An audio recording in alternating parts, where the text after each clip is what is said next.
তো সবাইকে আমাদের ম্যাথ অলিম্পিয়াডের নতুন আরেকটা ভিডিওতে স্বাগতম। তো আজকে আমরা নতুন একটা নাম্বার 3 নিয়ে কোশ্চেন আলোচনা করব। তো সরাসরি বেশি কথা না বলে মেইন কোশ্চেনে চলে যাই। তো হচ্ছে আমাদের কোশ্চেন। আমাদের কোশ্চেনে বলা আছে কি, পায়েল একটি সংখ্যা রেখার 0 বিন্দু দাঁড়িয়ে আছে, অর্থাৎ এটা সংখ্যা রেখা, এখানে 0 বিন্দু দাঁড়িয়ে 0 দাঁড়িয়ে আছে এবং সে প্রতি লাফে সর্বোচ্চ 2 ঘর ডানে অথবা বামে যেতে পারে। টানা 2022টি লাফ দেওয়ার পরে পায়েল সংখ্যা রেখা কতটি ভিন্ন ভিন্ন বিন্দুতে অবস্থান করতে পারে। তো কোশ্চেন তেমন জরুরি দেখা যাচ্ছে না দেখে নর্মাল জাস্ট জিজ্ঞেস করছে যে অবস্থান কোথাও হবে, যেটা জিজ্ঞেস করতে ভিন্ন ভিন্ন কত কয়টা অবস্থান হবে এবং কয়টা লাফ দেওয়ার পরে 2022টা, এবং সে বর্তমানে কোথায় দাঁড়ায় আছে, সে বর্তমানে এখন 0 দাঁড়ায় আছে, রাইট। সর্বোচ্চ 2 ঘর ডানে অথচ 2 ঘর বামে যেতে পারে, দ্যাটস ইট। তো দেখে আমাদের সবাই হয়তো ইনিশিয়াল সবাই ধারণা রাখতে পারে যে প্রশ্ন তেমন একটা কঠিন ঝামেলা কিছু নাই, জাস্ট বলছে আমাদের 2 ঘর ডানে ও 2 ঘর বামে যাওয়ার পরে মোট বা 2022 বার জাম দেওয়া হবে, এরপরে মোট ভিন্ন ভিন্ন কতটা বিন্দুতে অবস্থান করতে পারবে। দেখে সব সিম্পল মনে হয়, তাহলে আমরা কি করি, তাহলে সিম্পল আমরা হিসাব করি। তো সিম্পল হিসাব করলে কিরকম হবে, লাইক 2022টা যদি এখন 0 দাঁড়ায় থাকে, তাহলে এখানে 2022টা জাম দেওয়ার পর তাহলে ঠিক দুই ঘর করার পরে তাহলে কতটা জাম দিবে, 2022টা জাম দিবে ডান সাইডে, 2022টা বিন্দু থাকবে ডান সাইডে এবং 2022টা বিন্দু থাকবে বাম সাইডে। দ্যাট মিনস 2022 মাল্টিপ্লাই বাই 2, তাহলে কত হবে, 4044, তো 4044 জাম হবে। As simple as that, right. তোমার হয়তো প্রথমে এটা মনে হতে পারে, বাট আসলে এটা হবে না, এরকম না। কারণ কি, কারণ হচ্ছে প্রথম যে আমরা ধরে নিলাম 2022টা লাভ দিল, রাইট। বাট ঠিক এখানে তো বলা আছে একটা জিনিস, যেখানে 2 ঘর সর্বোচ্চ, অর্থাৎ এটা প্রথমে একবার একবার করে প্রত্যেক ঘর লাভ দিতে পারে, আবার 2 ঘর করে লাভ দিতে পারে, সেইভাবে কাজ করতে পারে। সেই কারণে এটা আমাদের ভিন্ন ভিন্ন মান আসবে। দুইটা কেস আছে এখানে আমাদের। ফার্স্ট হচ্ছে এক ঘর করে ডানে বামে যাবে, তার সেটা ফার্স্ট কেস। আর সেকেন্ড কেস হচ্ছে 2 ঘর করে ডানে বামে যাবে, এটা এরকম ভাবে। তো আমরা সেভাবে তাহলে সলভ করবো এই কোশ্চেনটা। তার সঙ্গে সব বুঝতে যায়, ফার্স্ট যদি কেউ ধারণা করে রাখো জাস্ট 2022 দুধে গুণ করে দিব উভয় পক্ষে, তাহলে দ্যাটস ইট। তাহলে তো সবার ফার্স্ট একটা ভুল হবে। সো এই জিনিসটা খেয়াল রাখবা। তাহলে আমাদের অঙ্কটা কিরকম হবে, কিরকম, তাহলে আমরা প্রথম থেকে বলি। তাহলে আমাদের যদি আমরা বলা 2022টা লাফ দেওয়া হবে, রাইট। তো ফার্স্ট আমরা কিরকম হবে, সো ওখানে বলা আছে প্রতিটা লাফে সর্বোচ্চ 2 ঘর ডানে অথবা 2 ঘর বামে যেতে পারে। তো দ্যাট মিনস একবার ডানে যাবে, আরেকবার কই যাবে, আরেকবার বামে যাবে। সো আমরা দুই ভাবে হিসাব করে নিব। তো ফার্স্ট আমরা বামে যাওয়ার ডানে যাওয়ার হিসাব করলাম, যদি ডানে যায় তাহলে আমরা সর্বোচ্চ 2 ঘর, রাইট। তো ফার্স্ট আমরা এক ঘর 2022টা লাফ দিবে, এটা আমি হিসাব করলাম। যদি তারা 0 থেকে 1 যায় এক ঘর, একবার লাফ, দুইবার লাফ, তিনবার লাফ, চারবার লাফ, পাঁচবার লাফ, এমন করে থাকলে 2022টা জাম দিলে ঠিক তাহলে ঠিক কতটা বিন্দুতে পৌঁছাবে, ঠিক 2022টা বিন্দুতে পৌঁছাবে, রাইট। তো আমাদের ফার্স্ট কেস আমরা বলতে পারি কি, আমরা ফার্স্ট কেসে বলতে পারি যদি এটা কি বলে, এই যে ভুলে গেলাম তোমাদের। আমরা প্রথম বলতে পারি যদি এটা প্রতি ঘর একবার একবার করে জাম্প দেয়, অর্থাৎ ওয়ান জাম্প অন রাইট, ঠিক কতটা ঘর তাহলে যেতে পারবে, ঠিক কতটা ভিন্ন ভিন্ন অবস্থান থাকতে হবে, 2022টা, কারণ 2022 জাম্প, সব 2022টা যে ভিন্ন ভিন্ন অবস্থান থাকবে, রাইট। আচ্ছা, ওয়ান জাম্প অন রাইট। এবার ঠিক সেম ভাবে যদি বামেও যায়, তাহলে বামে তাহলে কিরকম হবে, ঠিক বামেও সেম আরো 2022টা হবে। তাহলে আমাদের ওয়ান জাম্পে আমরা কতটা পাবো, 2022 প্লাস 4044, অর্থাৎ একটা জাম্প করে উভয় পক্ষে যায়, one jump on right plus left.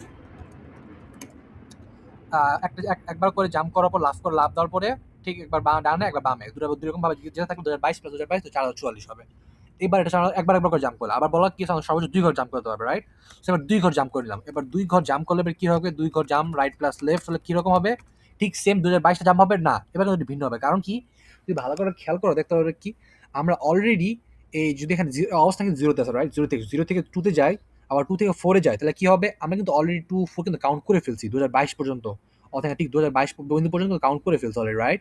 তো দ্যাট মিনস কিরকম হবে, প্রতি জাম্পে যদি যাওয়ার যেটা এই বিয়োগগুলো আমরা যেহেতু আমরা অলরেডি কাউন্ট করে ফেলছি 2 4 6 কে, তাহলে আমাদের এগুলোকে বিয়োগ করে ফেলতে হবে, রাইট।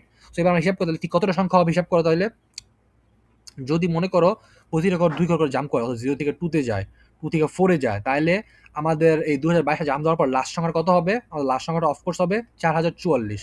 কারণ হিসাব করে একটা 2টা জাম্প মানে 0 থেকে যদি 2 হয়, 2 থেকে 4 হয়, তাহলে আমাদের সর্বশেষ সংখ্যা 2022 নম্বর সংখ্যা কত হবে, 4044 হবে, রাইট। এটা এটা খেয়াল রাখবা, কারণ এক জাম্পে যায় 2, 2 জাম্পে যায় 4, অর্থাৎ একটা জাম্প দেওয়ার পরে অবস্থান কোথায় থাকে, 2 এ থাকে, দ্বিতীয় জাম্পের পর অবস্থান কোথায় থাকে, 4 এ থাকে, ঠিক সেরকম ভাবেই 2022 নাম্বার জাম্পের পর অবস্থান থাকবে কই, 4044-এ। সো সে কারণে এবার আমরা কি করব, আমরা অলরেডি বলছি আমরা 2022 পর্যন্ত সংখ্যা কিন্তু আমরা কাউন্ট করে ফেলছি, রাইট। সো এবার তাহলে আমরা 2022 পর্যন্ত যদি নাম্বার 3 মধ্যে 2022 পর্যন্ত নাম্বার যদি কাউন্ট করে ফেলি, তাহলে এই 2022 পর্যন্ত ঠিক কতটা সংখ্যা আছে যেটা আমরা দুই ঘর জাম্প করলে আমরা পেতে পারি। অফকোর্স তাহলে সেটা অর্ধেক, অর্থাৎ 4040-এর অর্ধেক। দ্যাট মিন যদি এরকম 2022 জাম্প দেওয়ার পর যদি আরো 2022 থাকে, তাহলে কিরকম হবে, তাহলে আমাদের হবে কি, আমার 2022 মনে করো 2022টা আমরা বিন্দু পেলাম, আমরা এই 4044 পর্যন্ত 2022টা বিন্দু পেলাম, রাইট। এই 2022 থেকে আমরা তার অর্ধেক বিয়োগ করে ফেলবো, কারণ কি, কারণ তার অর্ধেক হচ্ছে 2022 পর্যন্ত অলরেডি এখানে, আমি জানি এই সংখ্যাগুলো একটু সেম একটু কনফিউজিং লাগতেছে, বাট একটু ভালো করে খেয়াল করবা আমি কি বোঝাতে দিতেছি।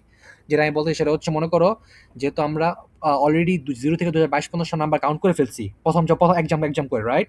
সে কারণে আমরা এখন এই নাম্বারগুলো বিয়োগ করে ফেলবো এই 4044 এর কারণে, কারণ আমরা 4044 যখন আমরা হিসাব করবো আমরা অলরেডি এই সংখ্যাগুলো ধরে ফেলছি একবার, সেটা দ্বিতীয়বার ধরা যাবে না। সো সেখানে বিয়োগ করে ফেলছি আমরা। সেটা বিয়োগ করার কিভাবে করতেছি, আমরা ধরে নিতেছি আমরা ঠিক কতটা আমাদের বিন্দু আছে 2022 পর্যন্ত, সেটা আমরা হিসাব করে সেটা বিয়োগ করতেছি। এবং আমরা সেখান থেকে কিভাবে বের করলাম এই কতটা বিন্দু আছে 2022 এর মাঝখানে, যদি 2022টা লাফ দিয়ে পৌঁছা যদি 4044, তার মানে তার অর্ধেক হবে 2022 পর্যন্ত, অর্থাৎ 1011টা জাম দিলে সে পৌঁছাবে কোথায় 2022-এ। তাহলে আমরা 1011টা বিন্দু বিয়োগ করে ফেলবো এই 2022 থেকে। তার মানে আমার 2 জাম্পের অন রাইটে থাকবে আমাদের আর 1011। ঠিক সেম যদি লেফট রাইটে 1011 থাকে, তাহলে লেফটে কি থাকবে, লেফটে থাকবে অ্যানাদার 1011, রাইট? 1011 1011। সো তাহলে আমাদের এখানে মোট মাঠ থাকবে উভয় পক্ষে থাকবে কত, 2022, লেফট আর রাইট মিলে 2022। সো এত আমি হিসাব করে ফেলছি। তো এবার আমরা কি বলতে পারি, এবার আমরা বলতে পারি এক জাম্প করে যদি সে 2022টা ঘরে যায়, তাহলে সে 2022টা বিন্দু পাবে ভিন্ন ভিন্ন রাইটে এবং লেফটে গেলে আবার 2022টা বিন্দু পাবে, এবং সে কারণে সেটা হচ্ছে মূলত একটা জাম্প করে মূলত আমরা মোট বিন্দু পাবো 444টা। এবার দুইটা জাম্প করে আমরা কতটা বিন্দু পাবো, দুইটা জাম্প করে আমরা অলরেডি 2022টা বিন্দু পাওয়া গেছে, এই 1021টা বিন্দু পাওয়া গেছে 2022 পর্যন্ত, আমরা আরো 1011 বিন্দু পাবো এই দুই জাম্প করার পরে, এবং আরো 1011 বিন্দু পাবো লেফট রাইট লেফটেও, এবং সেটা মিলে থাকবে আমাদের 2022। এবার এই দুটো আমরা যোগ করে ফেলা, কত পাবো, যোগ করে ফেলে আমরা পাবো 6066। এটা হচ্ছে আমাদের মেন অ্যান্সার। তাহলে আমাদের মোট কতটা বিন্দু থাকে, মোট বিন্দু থাকবে হচ্ছে 4044 প্লাস 2022 ইকুয়ালস টু 6066, রাইট? এটা আমরা অলমোস্ট ক্লোজ অ্যান্সার দিকে পেয়েছি, বাট আরটা কি আছে, আরটা যেটা একটা বিন্দু আমরা মিস করে ফেলছি, কোনটা, জিরো। আমরা জিরো আমরা হিসাবই করিনি, কারণ আমাদের মেন ফার্স্ট স্টার্টিং কি হিসেবে শুরু, আমার শুরু হয়েছে 2 থেকে 2 4 6 এভাবে 1 2 3 আমরা জিরো কাউন্ট করাই হয়নি। সো আমাদের জিরোকে কাউন্ট করা লাগবে। জিরো হচ্ছে নিজস্ব একটা ওন বিন্দু। সো জিরোকে আমরা কাউন্ট করলাম, তো জিরো কাউন্ট করলে কি 1, যেটা একটা বিন্দু, সে একটা বিন্দু যোগ করলাম। এখানে কিন্তু 1, এটা কিন্তু অনেক জিরো ভাষা দিও না, এটা কিন্তু 1, কারণ একটা বিন্দু হিসেবে কাউন্ট করতেছে। সো আমাদের তাহলে মেন আনসার হচ্ছে 06067, এটা আমাদের মেন আনসার। তো তাহলে আমাদের ঠিক 6067টা বিন্দু থাকবে।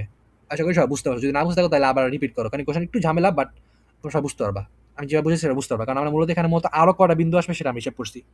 আশা সবাই বুঝতে পারছো। That's it. যদি কেউ না বুঝো তাহলে কমেন্ট সেকশনে কমেন্ট করো, তোমার ভালো করে বুঝাই দেবো তাহলে।